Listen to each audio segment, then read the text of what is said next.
Hi everyone. This video is a segment from my ongoing resume workshop series. In these workshops, I show you how to transform your resume from good to shortlist ready so you improve your chances of getting interview calls. I am conducting these workshops on an ongoing basis, so if you would like to register for an upcoming session, please check the pinned comment. As part of the workshop, I'll also share a free resume template curated specifically for finance roles. This video will give you a quick snapshot of the workshop and the key pointers we cover. But before we get into it, please hit like and subscribe and you continue watching. And this is the workshop that I'm doing on resume. And the reason behind doing this workshop is while mentoring students and candidates, like there were some people who reached out to me that they have interviews, or some people who were like they are not getting shortlisted. So I figured out one of the reason that the shortlisting was the problem because of their resume. It's not about the quality of the student, it was not about their credentials, it was about the resume that was not getting shortlisted. And I thought that it's good to share my experiences and what I know about resume, how it should be prepared. Whatever I know, I am sure there might be other good points that you can get from other people, but whatever I know, I'll try to give it to you, and you can use it and try to sharpen your CV. And as promised, I have selected 3 resumes out of the submission that I have received, so we will review those resumes as well. And in fact, in between, while I'm explaining all the concepts, I will try to tell you which resume was better in that particular section or for that particular concept, so that you're clear that how to create points, how to lay out and everything. So if you are ready, we can start. I hope, yeah, okay. I can see yes. So I'll start with the first resume, and you guys have to tell me what's good about that resume. So this is one of the resume that I had received, and you have to tell me, like, whatever knowledge you have in terms of how resume should look, what pointers should it contain, what section it should have. Tell me how, what are the good things that you can find out in this resume. Yeah, one is numbers and output driven, perfect. And in fact, let me scroll the resume as well so that you can see the entire section. So this is experience, like associate 1 PNB Paribas, then smart stream technologies, you can see other experience as well, and projects, then certifications and coursework and skills. So yeah, important character in bold, perfect. Skills outlined within the experiences, yes. Important words are highlighted, yes. Anything else?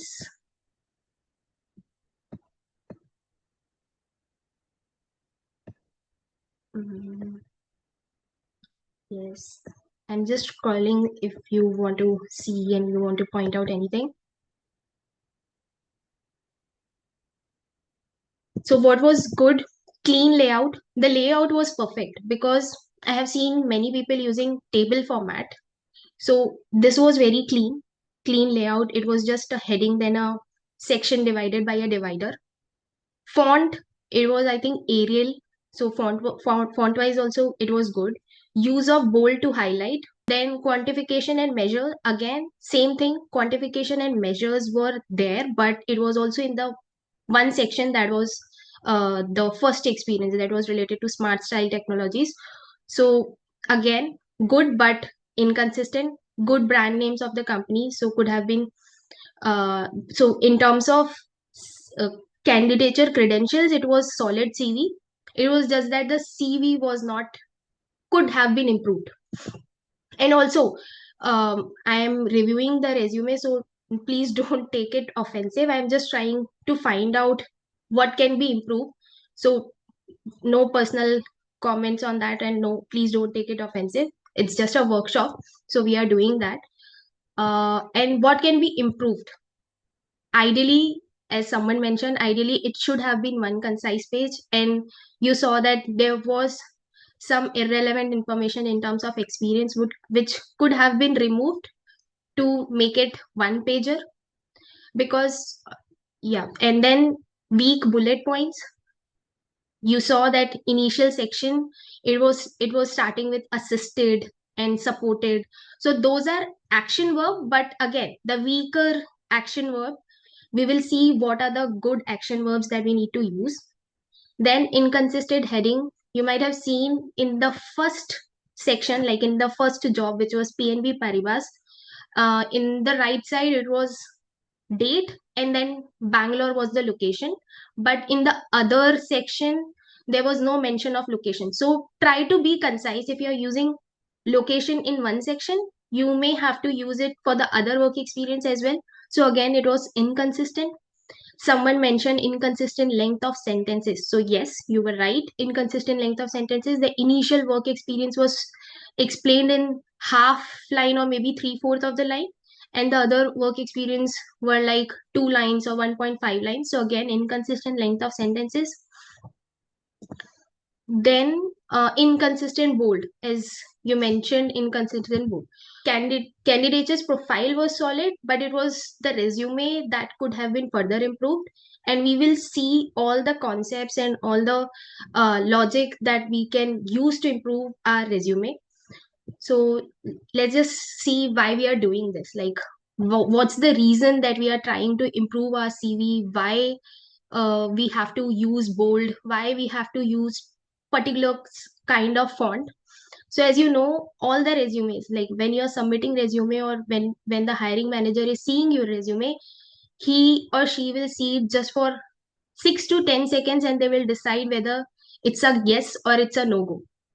So it's just the 6 to 10 seconds that is going to decide whether you are getting shortlisted. And hence it is very important, very, very important to make it clean. Like, it should have clean layout. It should have properly formatted. If you're using table for some section, it should have properly formatted table. Your bullet pointer should be properly formatted. So formatting also creates lot of impact. So first, let's see the layout, like, or the page. It should be one page or it should be two page. So ideally, if you are a fresher or very early in your career, like maybe within 3 years, 1 to 3 years, in fact 3 to 5 years also, I would say it should be just one page. And if it's like greater than 5 years, and if you all your experiences are relevant, like from associate to or maybe VP, you have finance experience, and it's kind of logically adding to your current role, so you can create a resume which is like 2 page or 1.5 page. But if you're early in your career, your resume should be one page. It should be precise, concise, no irrelevant information.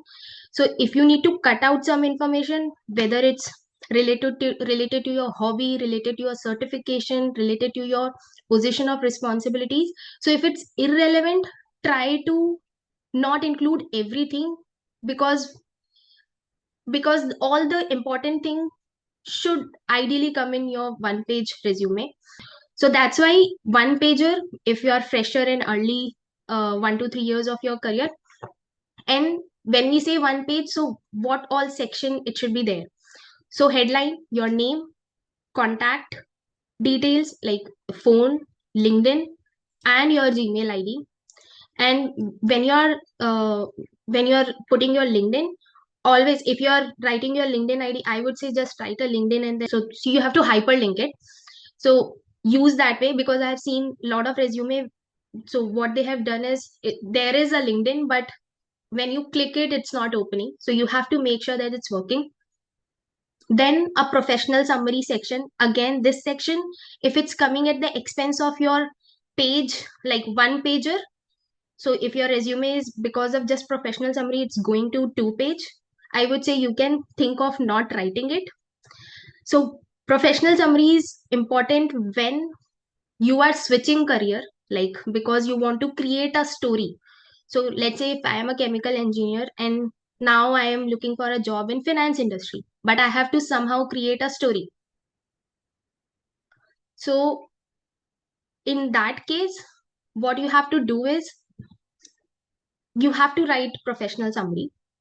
So as to support your story that okay, you were from chemical engineer, but now because of so and so things you want to get into finance. So you are showing your interest, you are showing that how your story has pivoted. So in that case, you should write professional summary, and if you're writing it, it should be clear. It should support what you have in your CV. It should not be very different from what you're presenting in your CV. Third should be educational qualification. So here also educational qualification and work experience. So if you think your work experience is supporting the aspired role, your work experience should come before your educational qualification. So you can reverse the order of your educational qualification and work experience basis if you think that your work experience is supporting your current role or your aspiring role. So here also you can switch the order depending on your uh, the role. Then internships and projects also here, just put the relevant one. If it's related to your engineering and if you're doing a finance role, you can think of not keeping it unless it's a very high profile internship or project. Maybe you think it creates value and it is showing that you have maybe if it's showing some tangible value to your aspiring role. So if it's not related to your current role, aspiring role, you can think of again not keeping it. But if you don't have any other thing, you can create your own self projects as well, which is supporting your finance role. So yeah, and then leadership responsibilities. So this is position of responsibilities that you do in your college, in your maybe bachelor's degree, in your MBA degree. So this is that section. Here also you have to try to highlight not uh, so why do we keep this section? It is to highlight your management capability. So instead of writing I was the member of this team, you have to create a point which is showing that you did something. Like it should be some sort of ownership responsibility, so you have to highlight those points. So in that way you have to keep this section, but have to think how to structure it so that it supports your role. Skills, this section is again debatable. So when you are in the college and you're doing on campus application, this section is not that relevant because generally when you are applying in campus, your CV is directly shortlisted by the person or the HR that is talking to your placement committee. So in that case, there is no ATS that is involved. So ATS is like application tracking system. So you're not explicitly going to a external portal and your HR, the company's HR is not shortlisting the CV from that external portal. It's ideally from the submission that you do in the Google form in your campus. So skill section becomes very important when your CV is going through ATS. I'll talk about it later, but this is also relevant when you're doing just external application. So ideally if you are applying off campus and on campus both, you should have two CVs. One is for external off campus and one should be for your internal in campus roles.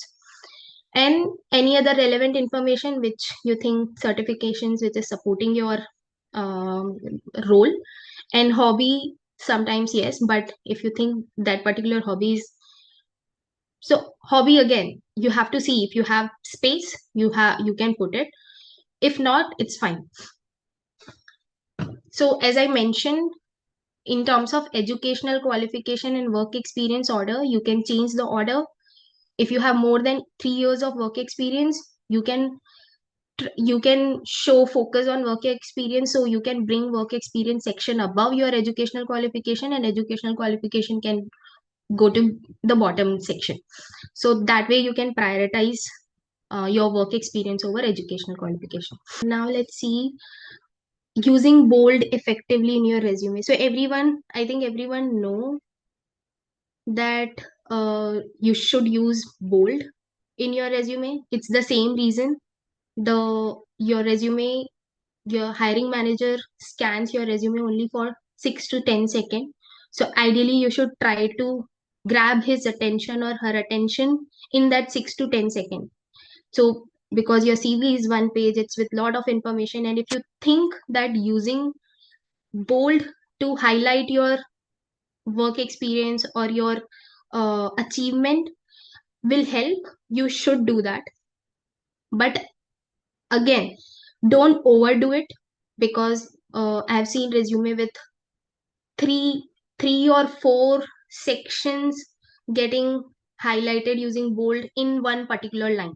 So ideally there should be only one section, like one phrase, which is getting highlighted using bold. So here, for example, built valuation model for 5 companies influencing 80 crore investment decision. So I think for me, showing this number like 80 crore investment decision is huge, because this is a huge number. So I think for me, this should grab hiring manager's attention, and that's the reason I want to highlight it. So this is how you need to think, like which is very important in your case. If you think that some sort of concept or some sort of modeling is the one that you need to highlight, or that's the case, then in that case, for example, I think I don't have any number here. Let's say I don't have 80 crore investment decision, but I have something like I built valuation model for one of the largest companies, one of the largest listed company, or one of the largest luxury company. So I want to highlight that one of the largest luxury company, so I want to focus on that. So in that case, you can focus on that part also. But so that's the thumb rule, is you can highlight that y part of your y part of your bullet pointers, like the number part, and the z part, which is the outcome.